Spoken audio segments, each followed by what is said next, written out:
आज जिस विषय पर मैं चर्चा करूँगी, वो है अन्याय सहना नहीं होता है आसान, पर इसी से होती है सिद्धता की पहचान। ये जो इसका जो संदर्भ है वो पहला कुरिन्थियों 6 1 से 11 तक आप सबने सुना है, शास्त्र पठन के माध्यम से पढ़ा गया है। प्रियो, मैं ये चीज़ बोलना चाहती हूँ कि संसार हमको क्रूस देता है, परंतु परमेश्वर हमको पुनरुत्थान देता है। तो उसी पुनरुत्थित यीशु के पीछे हम चल रहे हैं, तो हमको डरने, घबराने की, चिंता करने की आवश्यकता नहीं है।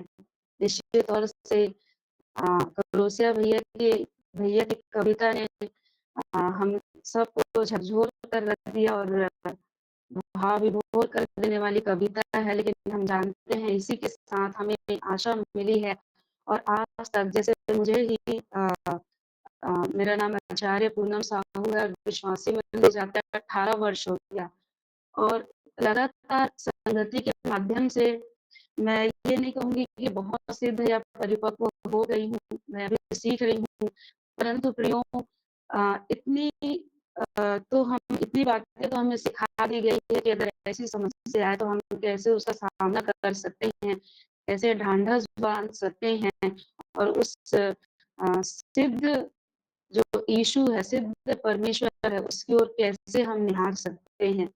तो इसलिए हम बहुत ज़्यादा विचलित ना होकर उस परमेश्वर को निहारते रहें और उसके अद्भुत उपायों की हम कामना करते रहें और तभी इस समस्या से हम निकल पाएँगे। निश्चित तौर से विश्वासी मंदिर के 25-30 साल के इतिहास में 30 साल में से कह रही हूँ क्योंकि संचालक जी ने अपने घर में कुछ साल पहले से शुरू कर दिया था और विश्वासी मंदिर को चूँकि 15 साल हुआ है। और ये जो घटना घटी है, ये जो समस्या आई है, वो निश्चित तौर से सबको विचलित कर देने वाला है। और अब तक बहुत सारी परेशानियाँ आई हैं, व्यक्तिगत समस्याएँ आई हैं, पारिवारिक जीवन में समस्याएँ आई हैं, कलीसियाई बहुत सारी समस्याएँ आई हैं। जैसे गुरु मंत्र को छपवाने से लेकर उस कलीसिया को चाहे खड़ी करने में हो और उस वहाँ पर एक-एक बोर्ड बनाना हो, एक-एक वचन लिखना हो, एक-एक चेलों को तैयार करना हो, सारी बातों में बहुत सारी समस्याएँ आई हैं। समस्या तो यहाँ तक कि चाहे किसी को सहायता करना हो, काम बनते ही लोगों का मुकर जाना हो या अन्य-अन्य सिद्धांतों की ओर मुड़ जाना हो, ऐसे बहुत सारी समस्याएँ आई हैं। और हमने तो वह दौर भी देखा है कि जब हम कई मसीही प्रोग्राम में जाते थे, तो मैं आपको हृदय की गहराई से बता रही हूँ कि लोग विश्वासी मंदिर शब्द या विश्वासी मंदिर नाम नहीं लेते थे कि शायद मंदिर बोलेंगे तो हम अ, अपवित्र हो जाएँगे, लेकिन हम जानते हैं कि बाइबल में मंदिर शब्द आया है, इससे हम विश्वासी मंदिर बोलते हैं, पर फिर भी वो लोग वो चैपल, मिशन, अस्पताल से हमारे भाई-बहन आए हैं, ऐसा बोल के हमें संबोधित करते थे और बुलाते थे। तो जब हम वहाँ पर भी हमारी जीत ही होती थी कि वो चैपल का मतलब क्या होता है आशा का केंद्र। तो जब शुरू से वहाँ आशा का केंद्र रहा है और अभी जो घटना घटी है निश्चित तौर से सबकी आँखें नम हुई हैं और सबने रोया है, सबको लगा है कि ये जो एक खूबसूरत उस स्थान है जहाँ पर से हमारी आत्मिक उन्नति होती है, ये हमसे दूर ना हो जाए और हम वहाँ पर निरंतर संगति करने पाएँ। प्रश्न ये भी उठने लग गया था कि हम कहाँ जाएँगे? हम कहाँ संगति करेंगे? कौन से चर्च में जाएँगे? बहुत सारे मैं क्योंकि बिलासपुर में मैं छुट्टी में ही जा पाती हूँ, लेकिन मेरे पास भी बहुत सारे फ़ोन और मैसेज वगैरह सब कुछ आता था कि दीदी हम आराधना क्या कहाँ करेंगे? अब क्या होगा?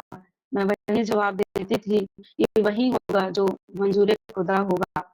वचन बताता है कि मेरी इजाज़त के बिना एक गौरैया भी नहीं मर सकती।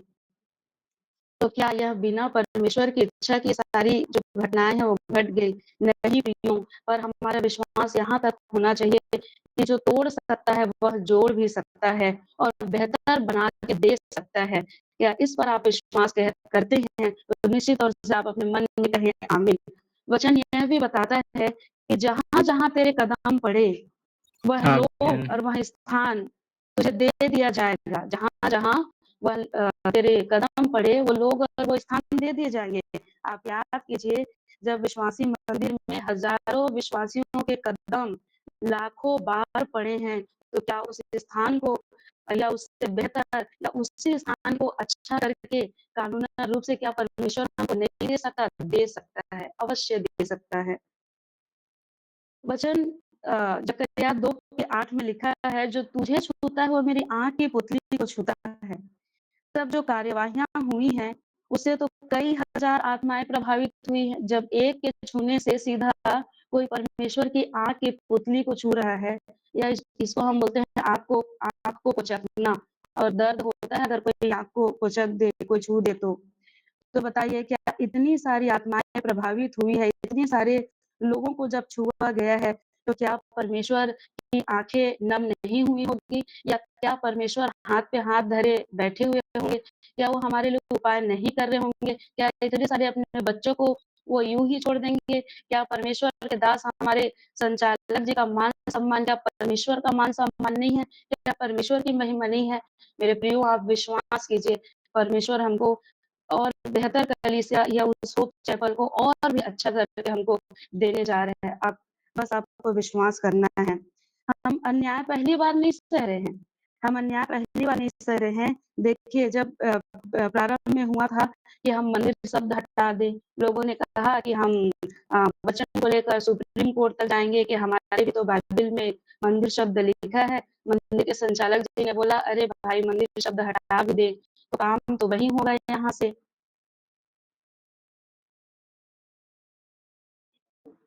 काम तो वही किया जाएगा।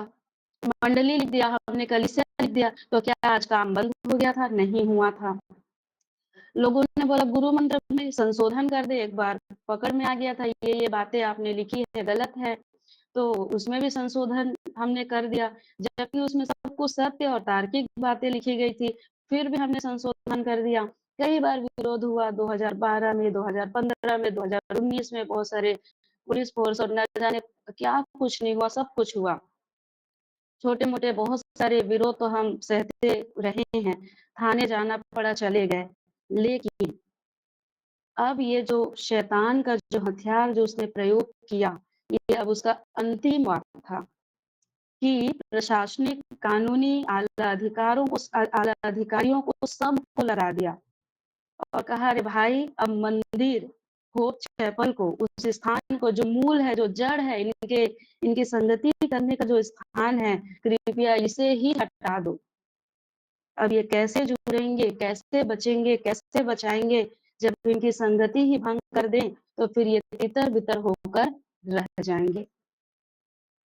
जैसा अभी संचालक जी ने बताया, जब समुद्र में से रास्ता निकल सकता है, तो उस स्थान को क्या परमेश्वर नहीं बना सकता? उसमें से हमारे लिए रास्ता नहीं निकाल सकता? अवश्य मेरे प्रियो निकाल सकता है। तो इस तरह से उस विश्वास के केंद्र को, विश्वासियों के केंद्र को एक तरीके से चैपल बचा हुआ है, लेकिन बाकी स्थानों को ध्वस्त कर दिया गया। आप सोचिए कि जब वो सारी चीज़ें जब बनाई गई, बहुत कीमती-कीमती उसमें सामान लगा हुआ है। एक-एक अगर किसी ने ₹1 भी दिया है, करोड़ों खर्च वहाँ पर हुआ है और कैसे-कैसे लोग वहाँ पर आते हैं, आप जानते हैं, मैं ज़्यादा इन सब बातों को डिटेल नहीं करूँगी। तो बताइए, क्या हमारा जो आर्थिक जो चीज़ें हैं या जो पैसा है, क्या परमेश्वर ऐसे ही नुकसान होने देगा? नहीं प्रियो, नहीं होने देगा। क्योंकि हम एक विश्वासी की हर बात की कीमत होती है, जब हम उस परमेश्वर पर भरोसा करते हैं। कुछ लाइनें अर्ज़ है, अन्याय सहते अन्याय प्रूफ़ हो गए, अन्याय सहते-सहते अन्याय प्रूफ़ हो गए। एक कलीसिया प्रांगण को तोड़ दीजिए, यहाँ तो हज़ारों कलीसिया तैयार हो गई है। एक कलीसिया प्रांगण को तोड़ दीजिए, यहाँ तो हज़ारों कलीसिया तैयार हो गई हैं।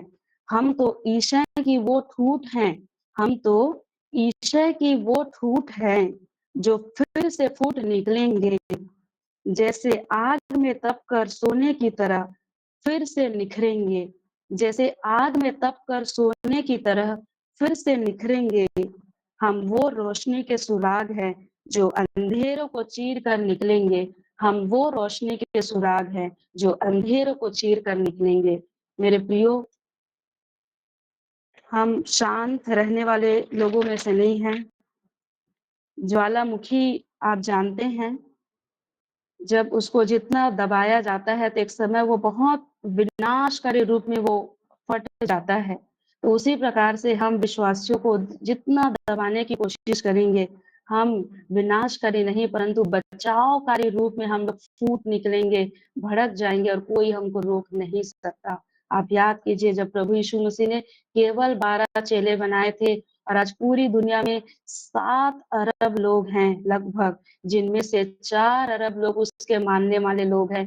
कहाँ है उसके लोग कम? नहीं है उसके लोग कम। उन विश्वासियों की संख्या, मसीहियों की संख्या बढ़ती जाएँगी। चाहे कोई कितना भी रोक ले, चाहे कोई कितना भी उपाय कर ले। आइए हम उन पात्रों को देखेंगे जिन्होंने अन्याय सहा। यिर्मयाह, सच्चाई बोलने की कीमत चुकानी पड़ी।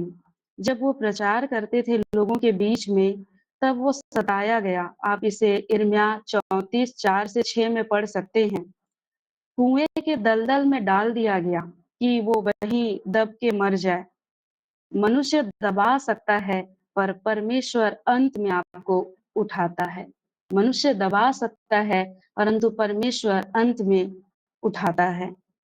यूसुफ के बारे में हम देखते हैं कि अन्याय को उसने अवसर में बदलने वाले परमेश्वर को अपने साथ में देखा।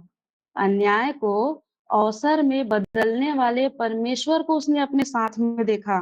बेचा गया, नीचा किया गया, कैद खाने में डाला गया, परंतु परमेश्वर ने उसी यूसुफ को उचित समय पर ऊंचा किया। उसी राह ने उसे सिंहासन तक पहुंचाया। नहीं रोक पाएंगे मसीहियों को। अय्यूब जो दुखों में भी विश्वास किया, धैर्य की चरम सीमा को उसने दिखाया।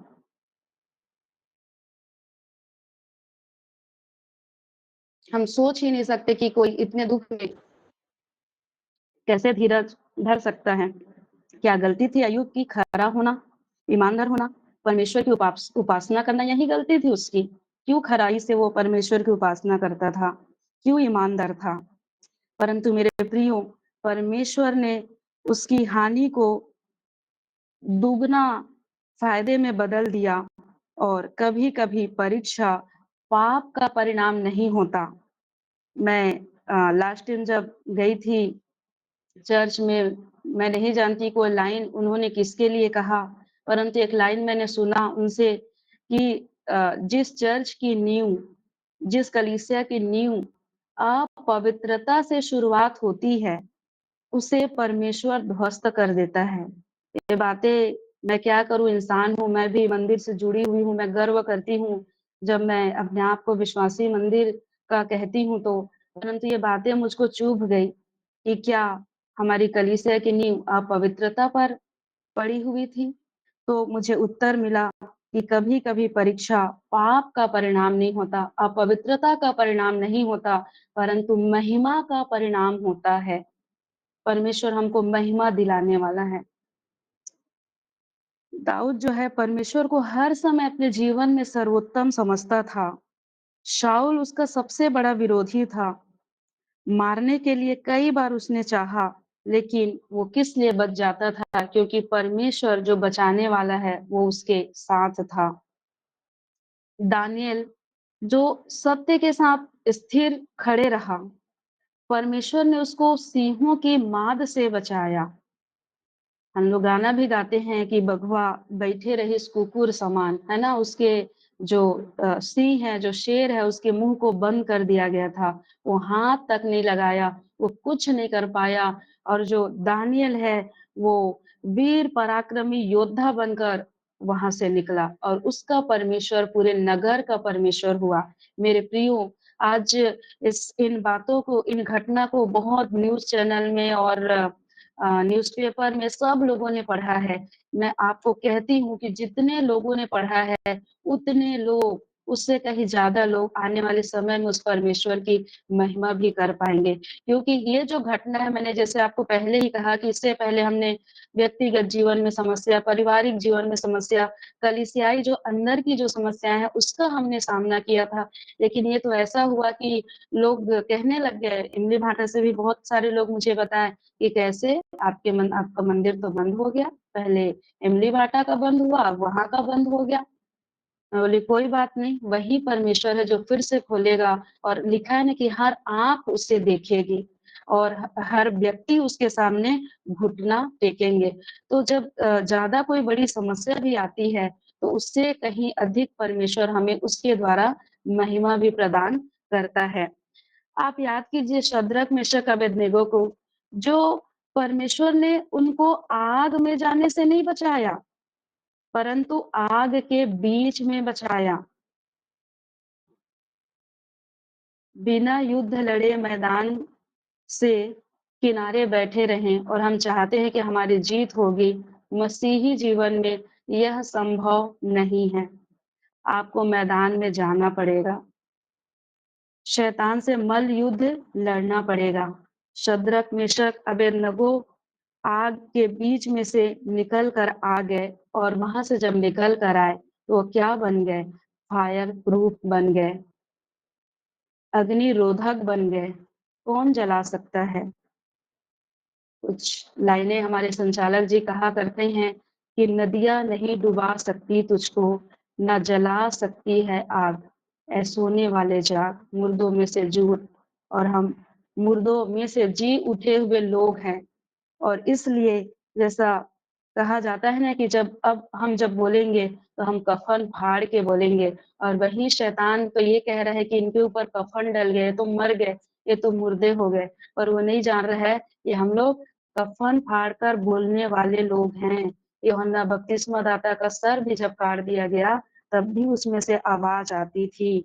प्रभु यीशु मसीह के बारे में आप सभी जानते हैं, कौन है जो नहीं जानता, जो हमारे उद्धार करता है। जब उन्होंने परम त्याग की वो मिसाल है, जब उन्होंने यहाँ तक अन्याय सहा कि लिखा है वचन में कि जब मुझे सताया गया तो तुम्हें सताएँगे। जब उन्होंने मुझे नहीं छोड़ा, तो वे लोग तुमको कैसे छोड़ेंगे? जब हरे पेड़ के साथ ऐसा किया गया, तो सूखे के साथ और क्या नहीं किया जाएगा? लिखा है वचन में जो आज हमने पढ़ा, तुम अन्याय क्यों नहीं सह लेते? तुम हानि क्यों नहीं उठा लेते? हमारे पास भी कहा गया ना कि हम आराधना करने के लिए चलिए पुलिस स्टेशन में चले जाते हैं, चलिए धरना प्रदर्शन करते हैं, जुलूस निकालते हैं, नारेबाज़ी करते हैं या हमारा जो कलीसिया परिसर है उसके सामने हम आराधना करेंगे। तो क्या वो तो हमें कानून का बहाना बना दिए कि हमारे पास तो कागज़ है, हम नहीं दे सकते, उसके आस-पास भी भटकेंगे तो आपको अंदर कर देंगे। तो मेरे प्रियो, मैं फिर से जो शुरू लाइन जो मैंने बोला था कि मनुष्य हमको क्रूस दे सकता है, परंतु परमेश्वर हमको पुनरुत्थान देता है और उसी ईश्वर के पीछे हम लोग चल रहे हैं। तो फिर क्यों चिंता करें, क्यों घबराएँ? ये सब जो बाइबल के पात्र हैं, चाहे अय्यूब हो, दाऊद हो, पतरस हो, पौलुस हो, यिर्मयाह हो, जब ये लोग सिद्धता की ओर आगे बढ़ते चले गए, जब इन्होंने अन्याय सहा, दुःख उठाया और तब ये सिद्ध होते चले गए। मैंने मंदिर के संचालक जी को बहुत बार देखा है, बहुत लोगों ने अन्याय करने की कोशिश की है, लेकिन कभी वो किसी के पीछे षड्यंत्रकारी भावना उनके अंदर नहीं थी। वो हमेशा उन्होंने क्षमा किया है। तो हमारी कलीसिया को मैंने देखा कि वो हमेशा उन्नति करती चली गई और जो लोग हैं वो बढ़ते चले गए और कभी ऐसा नहीं हुआ कि हमें जो कुर्सियाँ हैं वो रखना पड़ जाए, परंतु ऐसा होता था कि कुर्सियाँ हमको खरीदनी पड़ती थी। मेरे प्रियो, कुछ लाइनें हैं, आँसू जब जवाब में बह जाते हैं, आँसू जब जवाब में बह जाते हैं, अन्याय का बोझ सीने पर जैसे पहाड़ बन जाता है। अन्याय का बोझ सीने पर जैसे पहाड़ बन जाता है, तब अंदर से एक धीमी आवाज़ आती है, अन्याय सहकर दुःख उठाना ही तो मुझे भाता है। अन्याय सहकर दुःख उठाना ही तो मुझे भाता है। क्योंकि अन्याय हमारी हार नहीं क्योंकि अन्याय हमारी हार नहीं, हमारी सिद्धता का रास्ता है। हमारी सिद्धता का रास्ता है। जो करे दुश्मनों से प्रेम, वही तो परम प्रधान परमेश्वर का बेटा कहलाता है। जो करे इस परिस्थिति में भी दुश्मनों से प्रेम और कहे कि हे पिता इन्हें क्षमा कर, वही तो है परमेश्वर अर्थात परम प्रधान का बेटा कहलाता है, परम प्रधान का बेटा कहलाता है। मेरे प्रियो, इज़राइली नाबोत के बारे में सभी जानते हैं जो पहला राजा 21 में दिया गया है। छोटी-सी बात बताकर मैं अपने संदेश को ख़त्म करूँगी। वहाँ पर ऐसा हुआ था कि अहाब जो राजा है, उस राजा के महल के पास ही जो इज़राइली नाबोत है उसकी बारी थी। और वो जो दाख की बारी है उसको राजा ने इतना पसंद कर लिया कि वो उसको खाने-पीने का चैन नहीं था, उसी के सपने देखने लग गया। वो चाह रहा था कि वो बारी मुझे कैसे भी करके मिल जाए। उसकी नज़र में वह जो बारी है वो बेशकीमती थी। ठीक उसी तरह हमारी जो कलीसिया शहर के मध्य में बेशकीमती है और ऐसा हुआ कि जो अहाब राजा की जो पत्नी है, रानी इज़ेबेल, उसने अपने पति को देखा कि ना इसको चैन है, ना इसको इसको नींद आ रही है, ये तो बेचैन है, क्या इसको चाहिए? जब उसने जाना कि इसको तो नाबोत की बारी चाहिए, तो उसने नाबोत के ऊपर उसको ऐसे फँसाया, ऐसे उलझाया और उसके ऊपर आरोप लगाया कि ये तो परमेश्वर को श्राप देता है, राजा को श्राप देता है। और मैं आपको बताऊँ, सारी कानूनी कार्यवाही उसने उसके विपरीत कर लिया, उसके विरुद्ध कर लिया। प्रशासनिक लोगों को अर्थात उस समय के जो पुरनिये हैं, उनको अपनी ओर कर लिया। और यहाँ तक कि ये फैला दिया वहाँ पर कि सारे लोग मिलकर उपवास प्रार्थना करो। अब आप तो जानते हैं कि इज़ेबेल जो है किसके नाम से उपवास करती थी? हाँ, बाल देवता के वो लोग पुजारी थे, बाल नबी के और उसकी उपासना वो करते थे। और ऐसा हुआ कि जो नाबोत है वो उसकी सज़ा उसको ये मिली कि वो पत्थर वाह करके मारा गया।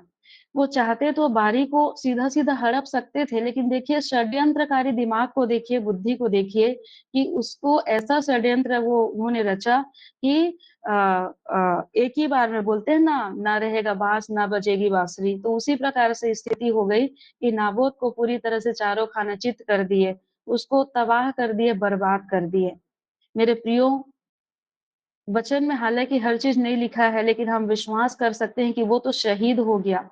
लेकिन ये जो अहाब है, उसकी पत्नी इज़ेबेल है, उनकी मृत्यु जो है बहुत ही भयावह हुई। कुत्ते नोच कर उसकी बॉडी को खाए। अहाब की जो सज़ा हो तो कम भी कर दिया गया क्योंकि उसने पश्चाताप किया एलिय्याह के कहने पर। लेकिन इज़ेबेल जो है की बॉडी को कुत्ते ने नोच कर खा लिया। और तो और मैं आपको क्या बताऊँ कि उसके 70 पुत्रों का नाश हो गया और उन उन लोगों को भी कुत्तों ने नोच कर खाया। इस तरीके से उनका लहू बह गया, खून बह गया। हम सोचते हैं कि हम अन्याय सह रहे हैं, हमारे साथ न्याय कौन करेगा? हमारे साथ न्याय करने वाला हमारा न्यायी परमेश्वर हमारे साथ है। बस हम उसकी ओर निहारते रहें, ताकते रहें और सिद्धता की ओर आगे बढ़ते रहें। ऐसा हो नहीं सकता कि कोई हमसे हमारी आध्यात्मिक बातों को, आत्मिक बातों को, अनंत जीवन को, स्वर्ग राज्य को हमसे कोई छीन सके। कोई नहीं छीन सकता मेरे प्रियो।